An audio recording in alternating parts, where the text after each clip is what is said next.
আসসালামু আলাইকুম। আমি আজকে এসেছি আমার নানু বাসা। এটা হলো পানিয়ালপুর পূর্বপাড়ায় অবস্থিত, যেখানে আমার ছোটোবেলার পুরো সময়টাই কেটেছে। নানুর বাসা মানেই আমার শৈশবের সবচেয়ে সুন্দর দিনগুলোর এক টুকরো স্বর্গ। নানুর বাড়ির পুরো উঠোন জুড়েই ছিল সবুজ গাছপালা, পাখির কিচিরমিচিরে পরিপূর্ণ, যা এখন শুধুই একটা ফাঁকা জায়গা হিসেবে পড়ে রয়েছে। তো আজকে এখানে এসে পাচির উপর উঠে বেশ কয়েকটা গাছের ডাব পাড়াইলাম। তো আমি ডাবের পাশাপাশি গাছে প্রচুর পাকা আম ছিল, যেগুলো আমি পাচির উপরে উঠে নিজেই চেষ্টা করে গাছ থেকে পাড়াইলাম। আমগুলো বড় এবং গাছ পাকা ছিল, যেগুলো খেতে অনেক মজা। যারা গাছ পাকা আম খায় তারাই আসলে বুঝে যে গাছ পাকা আমের কীরকম মজা। তো আম গাছের পাশাপাশি একটা সুপারি গাছ ছিল, সেখান থেকে আমি অনেকগুলো সুপারি পাড়াইলাম।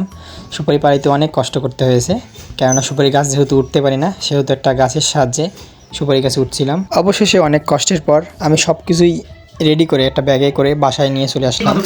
সুপারি, তারপর গাছের ডাব আর গাছের ফ্রেশ তরতাজা আম নিয়ে আসলাম।